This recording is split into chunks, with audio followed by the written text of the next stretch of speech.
अस्सलाम वालेकुम रहमतुल्लाह।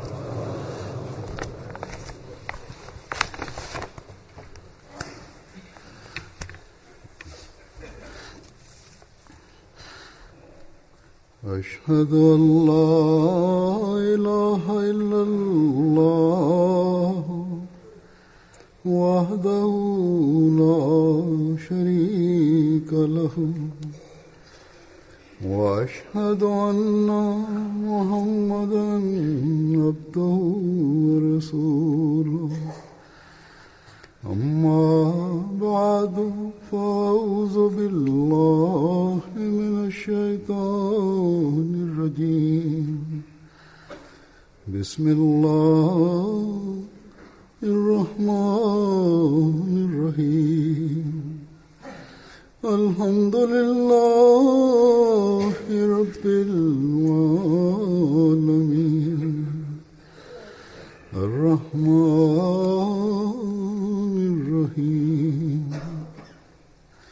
مالك يوم الدين إياك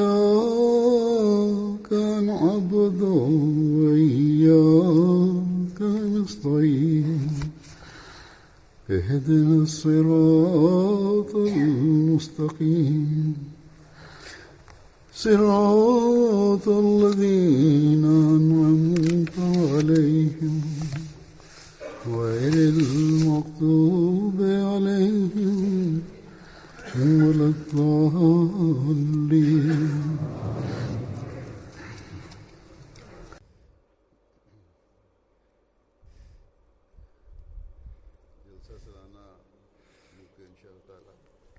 Die Jalsa Salana von Großbritannien beginnt inshallah am nächsten Freitag.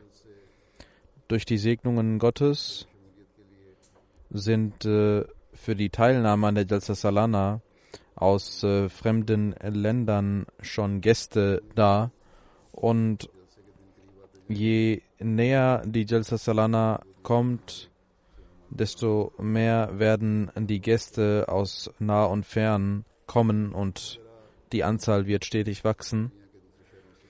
Genauso kommen aus anderen Städten von Großbritannien Gäste. Die Gäste der Jalsa Salana bestehen nicht nur aus Ahmadis, die von den Segnungen der Jalsa Salana profitieren, sondern aus Großbritannien und außerhalb von Großbritannien auch aus anderen Ländern nehmen nicht Ahmadis und nicht Muslime an der Jalsa Salana teil. Und zu diesen Gästen gehören auch Regierungsvertreter einiger Länder und Offiziere und Intellektuelle mit viel Einfluss. Genauso gibt es Vertreter der Medien, die an der Jalsa Salana teilnehmen. Und diese Zahl wächst auch. Alle diese Nicht-Ahmadis beobachten jede Angelegenheit von uns äußerst kritisch und mit scharfem Blick. Und wenn sie sehen, dass hier ehrenamtlich gearbeitet wird, dann wächst das Tabligh der Botschaft der Ahmadiyyat und sie möchten mehr über die Ahmadiyyat erfahren.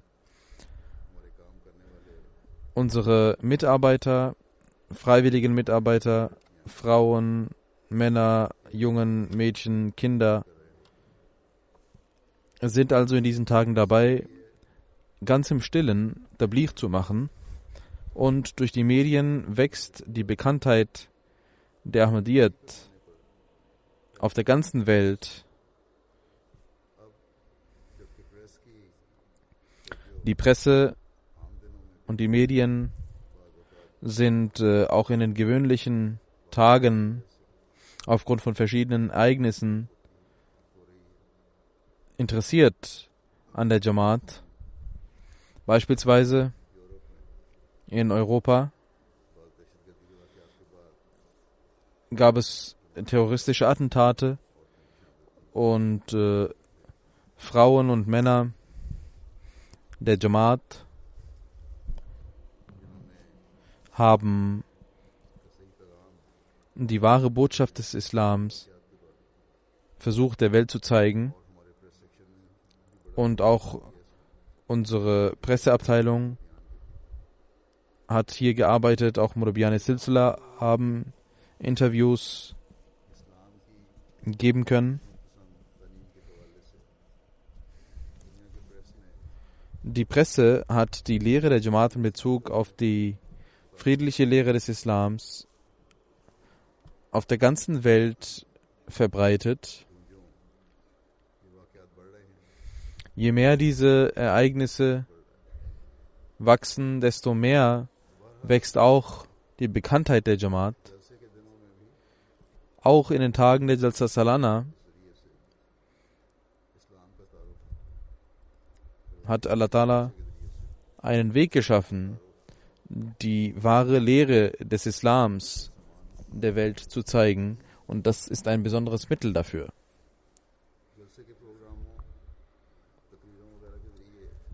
Durch die Programme und Reden der Jalsa Salana können die Ahmadis versuchen, ihre Spiritualität zu erweitern, und auf der anderen Seite auch die Nicht-Ahmadi-Gäste und die Medien können sich ein Bild davon machen, was die Lehre der Jamaat ist, und auf der anderen Seite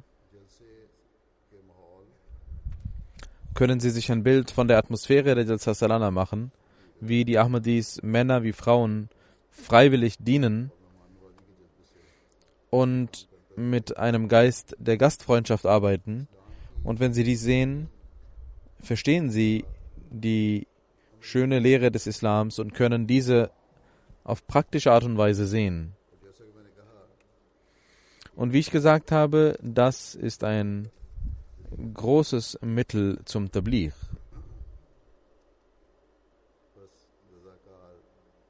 Die freiwilligen Helfer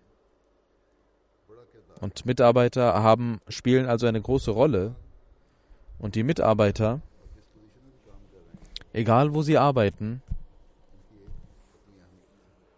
haben eine gewisse Bedeutung.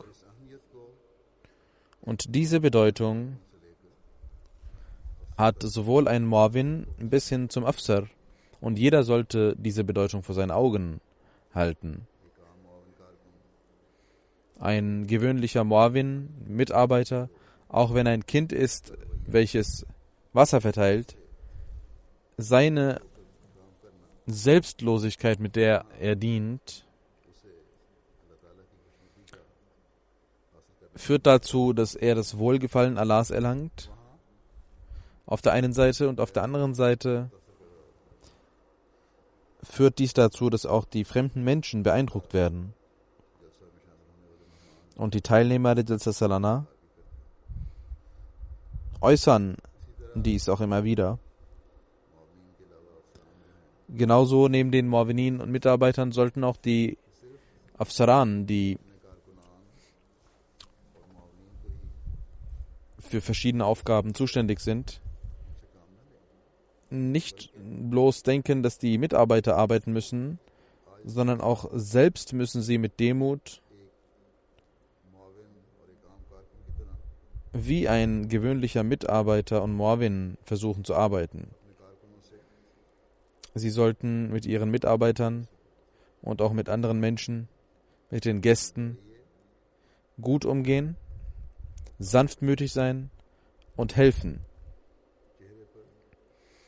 Aus ihren Gesichtern sollte Demut hervorgehen und Sanftmut. Auch ihre Sprache und Zunge sollte sanftmütig sein und von hoher moralischer Qualität geprägt. Man muss immer wissen, dass die Gastfreundschaft eine sehr wichtige Abteilung ist und Gastfreundschaft bedeutet nicht nur Essen zu verteilen oder Wasser zu verteilen oder für Unterkunft zu sorgen, sondern auf der ganzen Jalsa Salana muss jede Abteilung im Geiste der Gastfreundschaft arbeiten, egal wie diese Abteilung heißt. Wer immer die Jalsa Salana besucht, ist ein Gast. Und auf seine Bedürfnisse zu achten, hinsichtlich der Ressourcen, die einem zur Verfügung stehen, ist sehr wichtig, egal wo man arbeitet, in welcher Abteilung und wo man steht. Dafür hat der verheißene Messias ﷺ seine Gefühle geäußert und dies dient uns als ein Leitfaden. Der verheißene Messias ﷺ sagte: Ich denke immer daran, dass keinem Gast Leid zugefügt werden darf, sondern ich ermahne immer wieder dazu, jeden Gast, soweit es möglich ist, ihm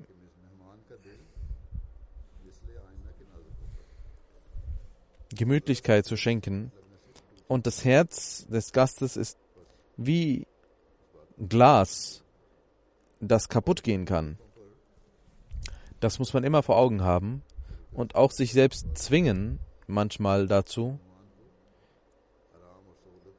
dem Gast Ruhe zu schenken und Frieden zu schenken. Und ich würde jedem Afsar, jeder Abteilung sagen, wenn sie sanftmütig sind,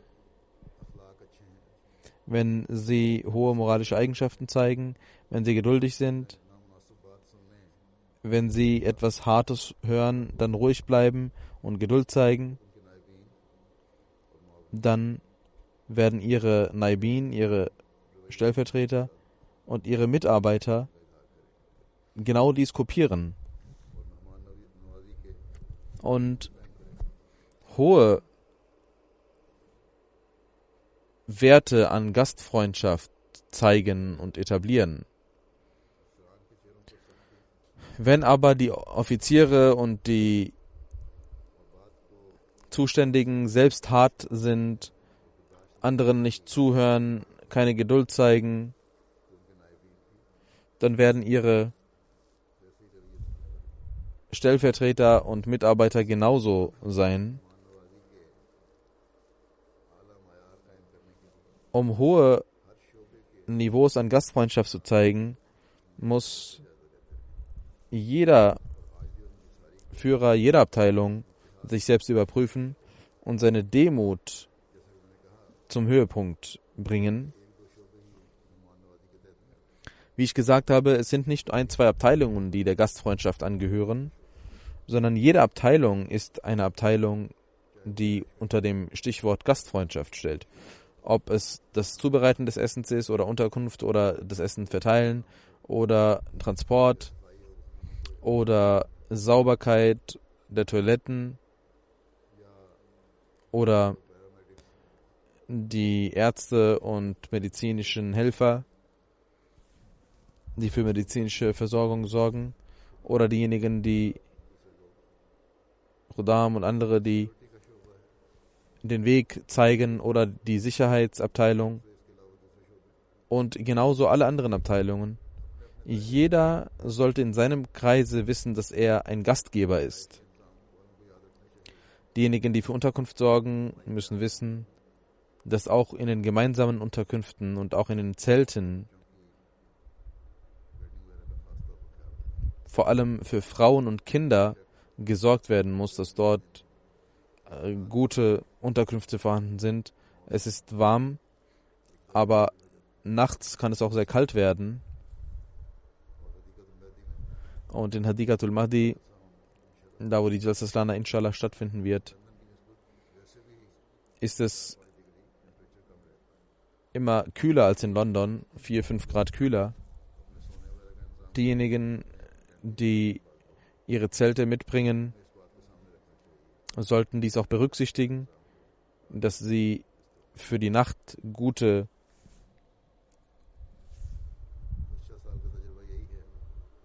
Wäsche und Decken mitbringen. Und viele Kinder und Mütter waren besorgt wegen ihrer Kinder in den letzten Jahren, weil es kalt war. Genauso diejenigen, die das Essen verteilen, haben direkt mit den Gästen zu tun. Ich erinnere sie immer wieder daran, wenn sie das Essen verteilen, in die Teller tun, dann sollten sie auch auf die Wünsche der Gäste achten. Auch wenn es schwierig ist, sollten sie versuchen, soweit es ihnen möglich ist, auf die Wünsche der Gäste zu achten. Und wenn es eine Schwierigkeit gibt, dann sollten sie nicht hart antworten, sondern sanftmütig antworten, wodurch andere nicht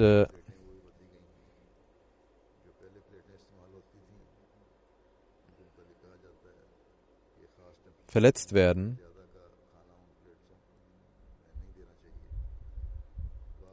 Es gibt Meinungen, dass das Geschirr, Kunststoffgeschirr, nicht verwendet werden soll. Und Afzal Saslana hat dieses Jahr mir die Teller gezeigt. Das werden Teller aus einer bestimmten Pappe sein. Deswegen sollten auch diejenigen, die das Essen verteilen, vorsichtig sein. Und wenn sie sehr dünn sind, dann sollten 2 Teller benutzt werden, weil Kunststoff durch das heiße Essen giftig sein kann. Deswegen wurde darauf geachtet. Genauso müssen die Mitarbeiter richtig gebrieft werden, was sie zu tun haben.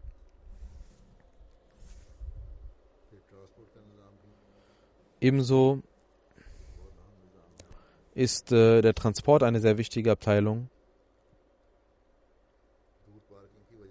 Und aufgrund des Parkplatzes, der weiter weg ist, werden Shuttle-Busse organisiert werden. Und die Jalsa muss auch dafür sorgen, dass dies gut funktioniert, damit die Menschen rechtzeitig die Jalsa besuchen können. Und diejenigen, die mit dem Auto kommen, sollten wissen, dass sie vielleicht weiter weg parken müssen und auch weiter weg von der Jalsa parken müssen. Deswegen sollten sie eine gewisse Zeit einplanen und rechtzeitig hier sein. Genauso sollten andere Abteilungen ihre Mitarbeiter richtig erziehen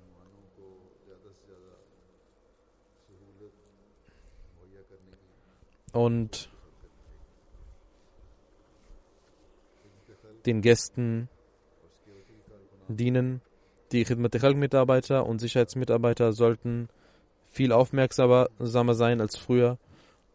Aufgrund der Lage der Welt ist es wichtig. Ebenso sollten sie auf die Gefühle der Gäste achten und das alles sollte mit der Achtung der Gefühle geschehen. Wenn sie Karten checken und scannen und durch die Sicherheitstore gehen, sollte von Anfang an bis zum Ende richtig und ohne irgendwelche Abstriche gecheckt werden. Und wann immer jemand rausgeht und wieder reinkommt, muss er auf jeden Fall gecheckt werden, ohne Ausnahme. Aber niemand darf das Gefühl haben, dass nur er gecheckt wird oder dass er falsch behandelt wird. Wie dem auch sei, die Organisation der Jalsa Salana ist eine temporäre Organisation und ich weiß genau, dass diese temporäre Organisation auch Fehler beinhalten kann und nicht frei ist von Fehlern und Schwächen. Auch Organisationen, die nicht temporär sind, können fehlerhaft sein, aber wir sollten versuchen, soweit es möglich ist, soweit wir die Fähigkeiten haben und Mittel haben, den Gästen zur Verfügung zu stehen und für sie Dinge zu organisieren. Jede Person, die an der Jalsa Salana teilnimmt, ist ein Gast des verheißenen Messias a.s.w.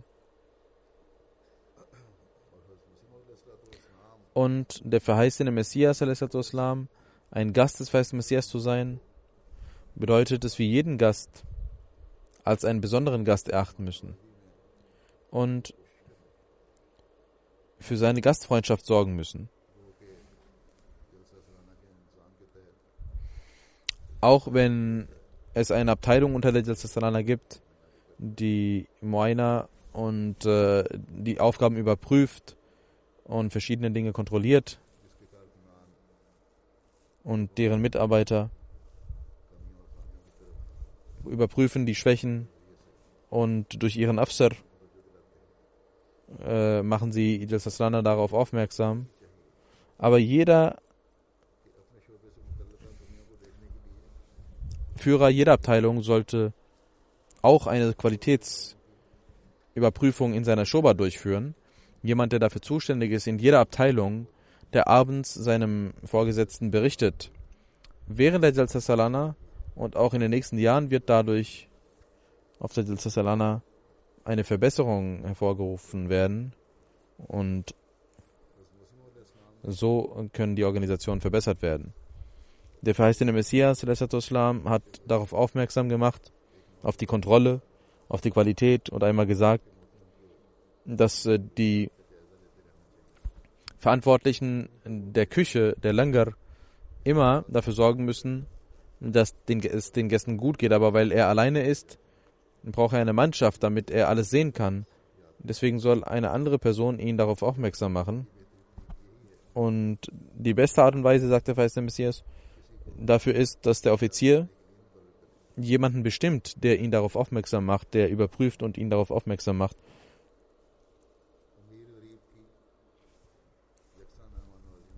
Jeder, ob reich oder arm, muss genauso behandelt werden als Gast. Der verheißene Messias hat uns darauf aufmerksam gemacht und auch auf Kleinigkeiten hingewiesen.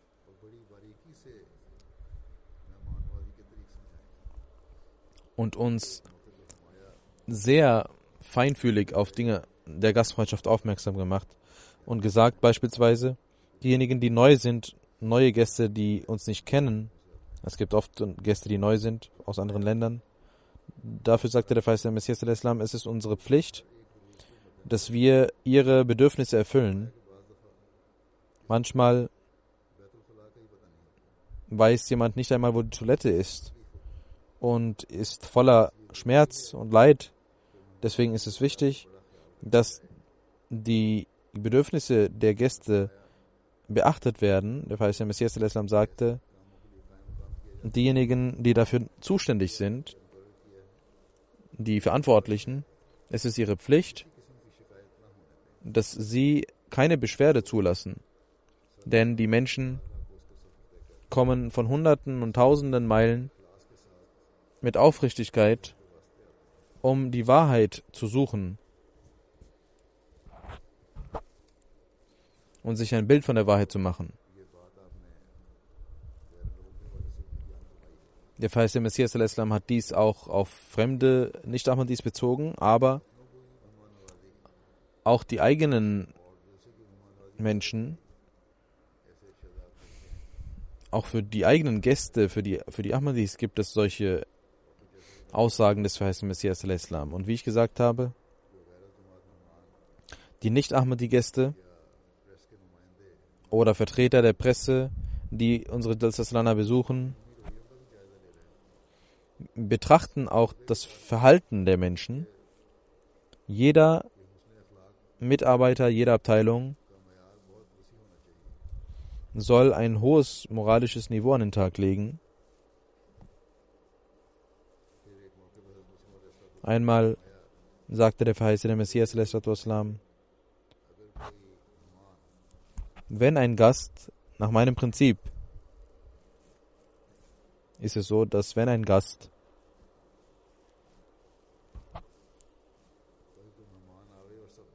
kommt und er auch hart ist, sollte man das erdulden. wenn er mit einem hart umgeht, sollte man dies erdulden. Egal, ob es fremde Gäste sind oder eigene Gäste sind.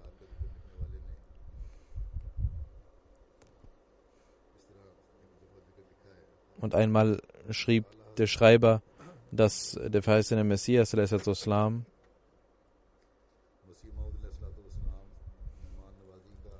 seine Gastfreundschaft war wie die des heiligen Propheten Muhammad sallallahu alaihi wasallam, und er ist ein lebendiges Beispiel dafür. Und er schreibt, diejenigen, die oft ihn besucht haben, wissen genau, dass er jegliche Art von Gastfreundschaft gezeigt hat, egal ob mit den Gästen, die Ahmadis sind oder nicht Ahmadis sind. Und wenn irgendjemand ein kleines Leid oder einen kleinen Schmerz hatte, dass der verheißene Messias dadurch unruhig wurde. Und er schreibt, für die aufrichtigen Menschen ist noch mehr Liebe für ihn bei ihm vorhanden. Dieses Gefühl und diese Liebe sollte man den Gästen der Jalsa Salana gegenüber zeigen. Der heilige Prophet Muhammad sallallahu alaihi wasallam hat über den Respekt des Gastes gesagt. In einer Überlieferung heißt es, der heilige Prophet Muhammad sallallahu alaihi wasallam sagte, für den Glauben an Gott und an das Jenseits sind 3 Dinge notwendig. Erstens, Gutes zu sagen oder ruhig zu sein. Seine Nachbarn gut zu behandeln. Und drittens, seinen Gast ehrenvoll zu behandeln. Einen Gast ehrenvoll zu behandeln ist für den Glauben an Gott und das Jenseits eine Bedingung. Und es gibt viele weitere Bedingungen. Und für das Niveau des Gläubigen können wir sagen, dass Gastfreundschaft eine Bedingung ist.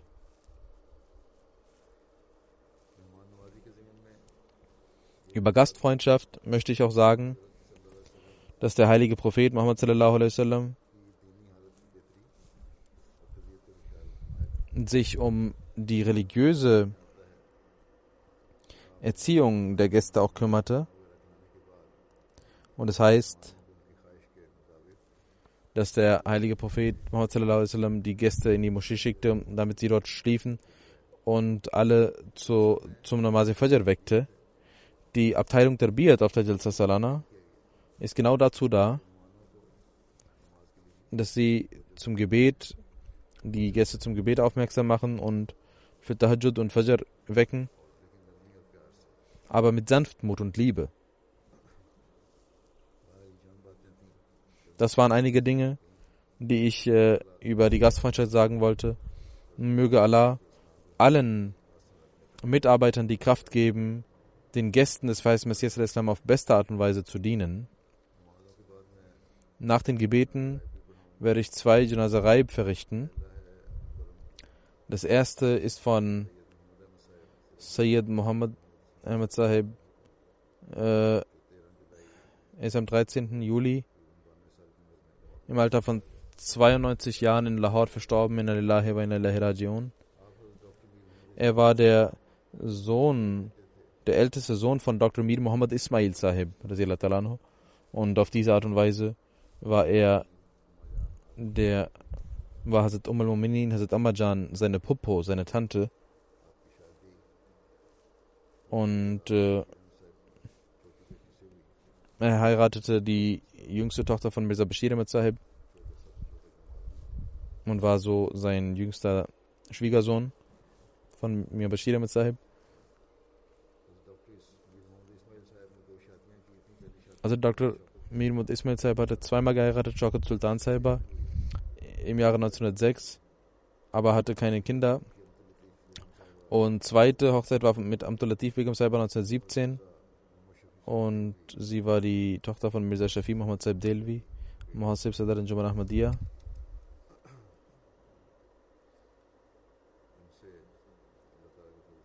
Und durch die Segnungen Gottes hatte er 7 Söhne und 3 Töchter von ihr.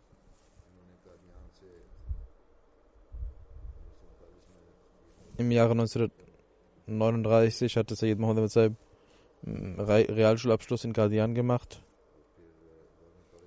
und danach Government College Lahore hatte seinen Bachelor gemacht. Im Jahre 1943 ging er in die Royal Indian Air Force als Pilot.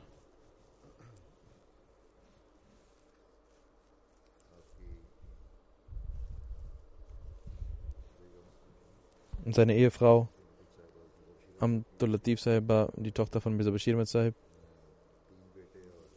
Er hat mit ihr 3 Kinder, einen Sohn, Hartlepool, Sadr Jamaat, Hashir Ahmed Sahib. Dr. Aisha ist eine Tochter in den USA.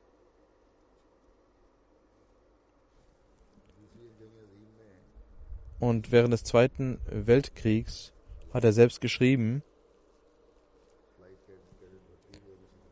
er war Pilot im Jahre 1943 und während des Zweiten Weltkriegs musste er von Großbritannien aus teilnehmen und in Burma an der Front musste er auch eine Notlandung machen. Das Flugzeug war zerstört, aber er wurde wie durch ein Wunder gerettet. Im Jahre 1947 ging er ins Civil Aviation, Indian National Airways, dort hat er gedient. Und im Jahre 1947, als Dr. Mir Muhammad Ismail Saib verstarb, konnte er nicht an dem Janaza teilnehmen. Und 2 Tage später kam er wegen der Lage in Qadian an. Es gibt viele Ereignisse, die mit der Jamaat verbunden sind mit ihm. Er war in der Air Force und also Muslim oder hatte 2 kleine Flugzeuge gekauft. Man hat einen Pilot benötigt und er sagt, dass er eine Botschaft bekam, dass Mirza Bashir Ahmed Saib ihn gerufen hat. Und er kam sofort nach Qadian.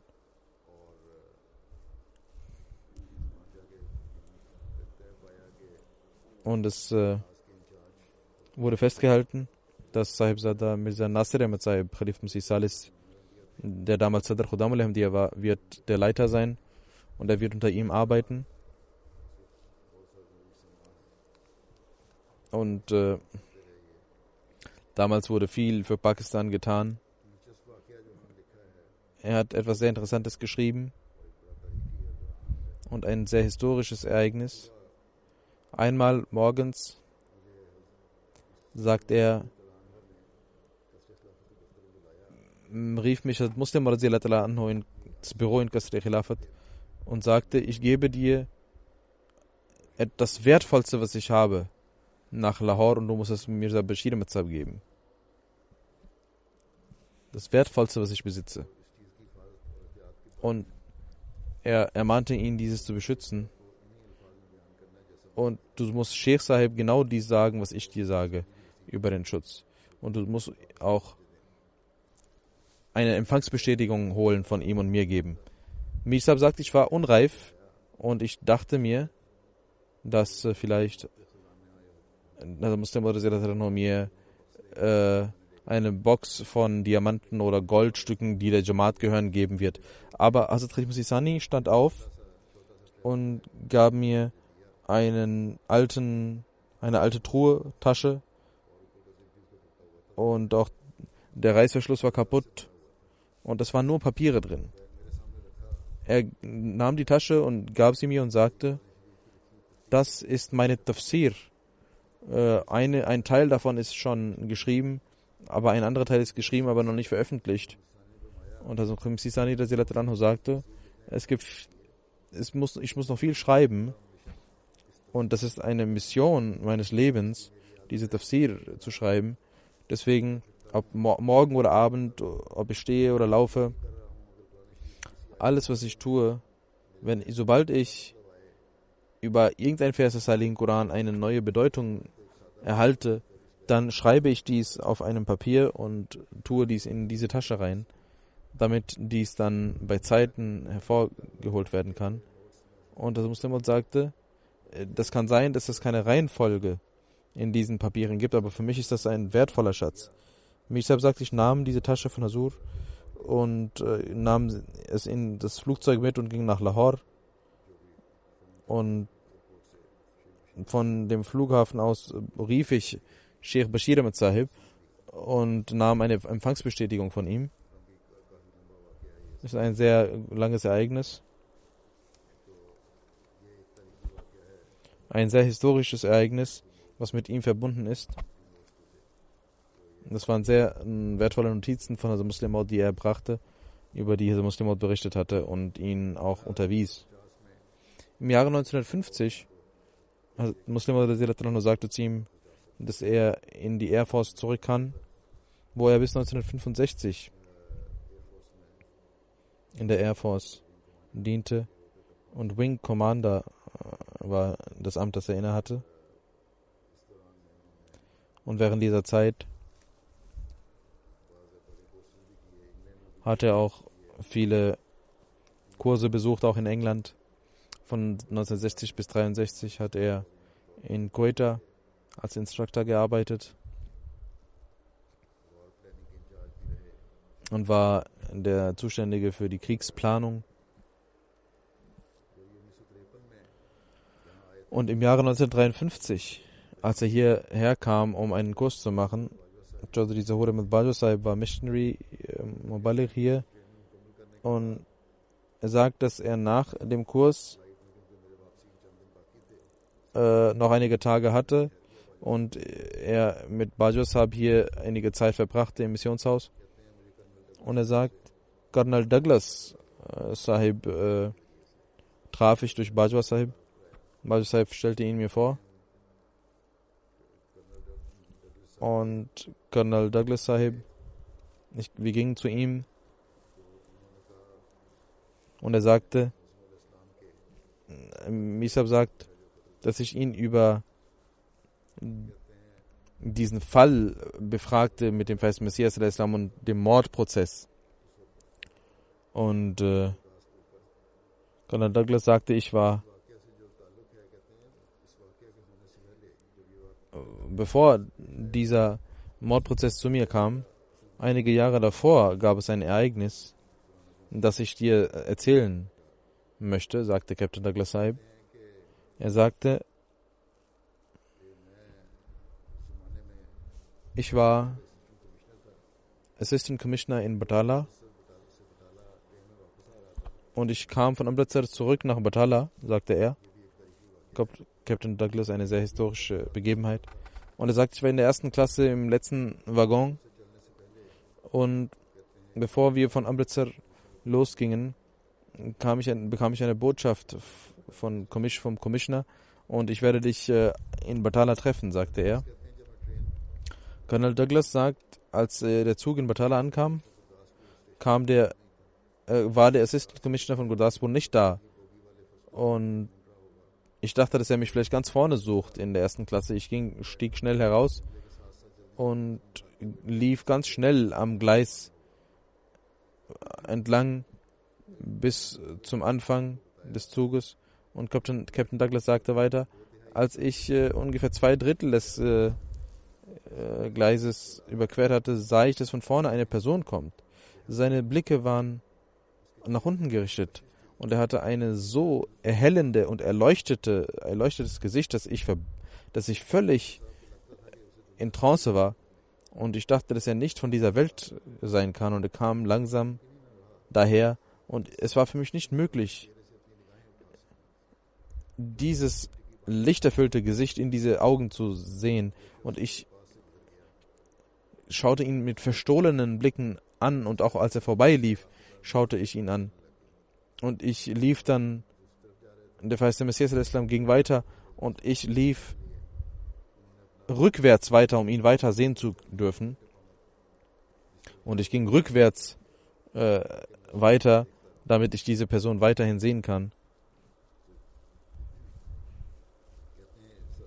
Er sagt, der Assistant Station Master, der ein Inder war, kam in dieser Zeit und wir sahen uns nicht und er fiel hin, weil ich rückwärts ging und weil es war zwar meine Schuld, Aber der Assistant Station Master bat um Vergebung, weil die Engländer ein Ansehen dort genossen und sagte, nein, das ist meine Schuld gewesen. Und er fragte, wer ist diese Person? Und der Station Master sagte, kennen Sie ihn nicht? Das ist der Mirza Sahib aus Qadian. Und der Captain Douglas sagt, ich war sehr emotional. Ich hatte noch nie in meinem Leben ein so lichterfülltes Gesicht gesehen. Und langsam vergaß ich es. Und dann sagt er, als ich für diesen Prozess zuständig wurde und die Akte kam, die Akte des Weißen Messias, und ich sah, dass dieser Prozess sehr richtig war und ich den Mörder bestrafen muss. Aber als ich sah, dass der Angeklagte Mirza Ghulam Ahmad aus Qadian ist, war ich extrem verwundert und ich erinnerte mich an dieses Ereignis vor vielen Jahren und ich konnte nicht denken, dass dieses Gesicht dieses Mannes, was ich sah, dass dieser Mann so etwas tun kann und morden kann. Und darüber konnte ich nicht nachdenken. Und ich war sehr besorgt, die ganze Zeit sehr besorgt.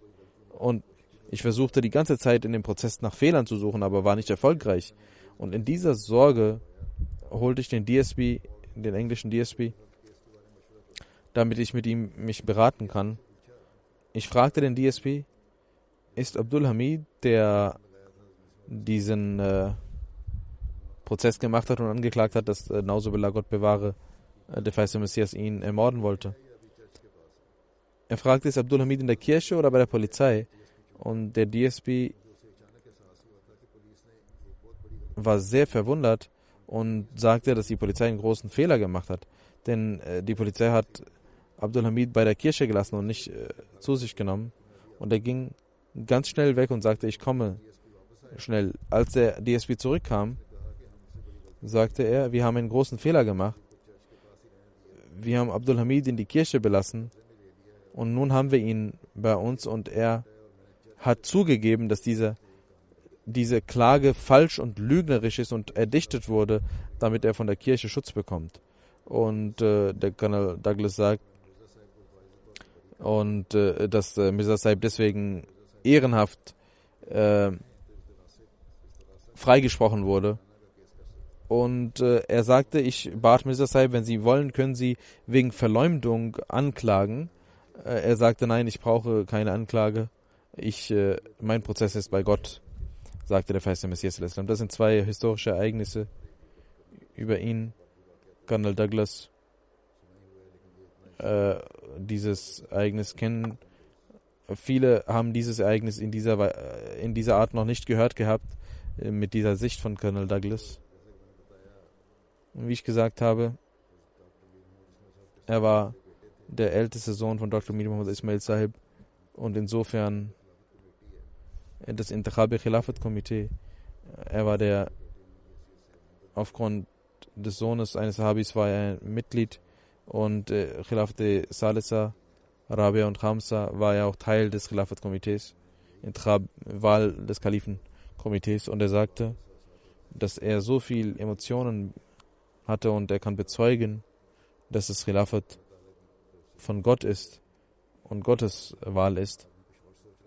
Denn der Mensch denkt etwas anderes, aber derjenige, den Gott zum Kalifen machen möchte, er offenbart in dem Herzen der Menschen, wen er zum Kalifen machen möchte.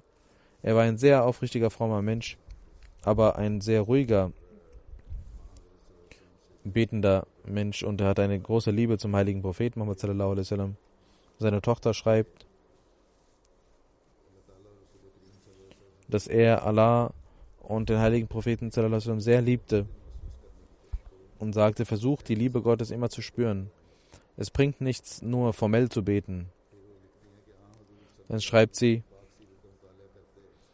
dass er immer, als er über das Leben des heiligen Propheten sallallahu alaihi wasallam las, emotional wurde und weinte und über das Leben des heiligen Propheten erzählte und berichtete.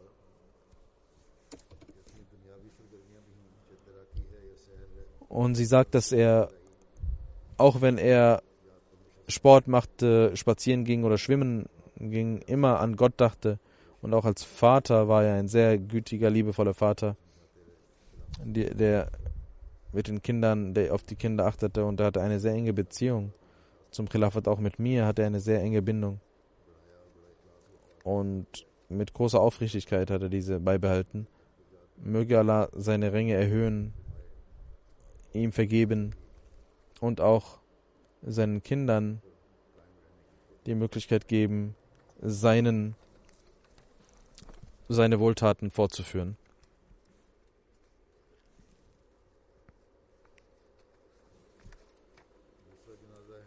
Das zweite Janaza ist von Mahmuda Begum Sahiba, Frau von Muhammad Siddiq Bhatti Sahib, Maubaligh Silsila von Niger. Sie ist die Mutter von Asghar Ali Sahib aus Niger, ist am 16. Juli im Alter von 73 Jahren verstorben. Inna lillahi wa inna ilaihi raji'un. Die Ahmadiyyat kam im Jahre 1928 in ihre Familie, als sein Großvater Sarwar Sahib die Ahmadiyyat akzeptierte. Und ihr Sohn schreibt, dass sie sehr enthaltsam war, alles versuchte immer selbst auch zu regeln und liebte das Khilafat sehr, nahm an den Arbeiten der Jamaat immer teil, war eine sehr einfache Frau, die auf die armen Menschen achtete, und immer stand sie zum Tahajjud auf und sagte, ich habe Tahajjud vor der Hochzeit angefangen und ich weiß nicht, kann mich nicht daran erinnern, dass ich wegen meines Müßiggangs auf das Tahajjud verzichtet hätte. Und sie machte nach dem Frühstück, machte sie das Ishraq-Namaz. Ihr Ehemann war Sadr Jamaat 28 Jahre lang. Und in dieser Zeit diente sie der Jamaat sehr mit Gastfreundschaft, mit großem Enthusiasmus. Und ihr Sohn schreibt, obwohl die finanzielle Lage nicht gut war, half sie den Armen. Und wenn sie besorgt war, betete sie, machte das Gebet und gab den Kindern trotz finanzieller Schwierigkeiten gute Bildung und verkaufte ihren Schmuck und ihr Vieh dazu und musste viele Schmerzen ertragen aufgrund des Todes ihrer nahen Verwandten. Aber niemals hat sie eine Klage gegen Gott sich beklagt. Ihre 2 Enkelinnen starben auch. Sie war Musia und sie hat neben Ehemann 2 Töchter und 6 Söhne hinterlassen. Ein Sohn, Asghar Ali Bhatti Sahib, ist Missionar in Niger. Und aufgrund seines Tablighs konnte er hier nicht teilnehmen an der Janaza. Möge Allah ihre Ränge erhöhen und alle ihre Gebete für ihre Kinder erhören, dass die Kinder auch die Möglichkeit haben, ihre Wohltaten fortzuführen.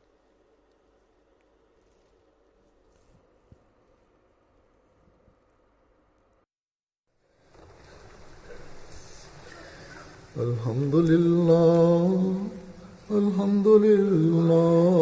nahmaduhu wa nasta'inuhu wa nastaghfiruhu wa nu'minu bihi wa natawakkalu alayhi wa na'udhu billahi min shururi anfusina wa min sayyiati a'malina. من يهده الله فلا مضل له ومن يضلل فلا هادي له ونشهد أن لا إله إلا الله ونشهد أن محمدا عبده ورسوله. عباد الله رحمكم الله إن الله يأمر بالعدل والإحسان وإيتاء ذي القربى وينهى عن الفحشاء والمنكر والبغي يعظكم لعلكم تذكرون اذكروا الله يذكركم وادعوه يستجب لكم ولذكر الله أكبر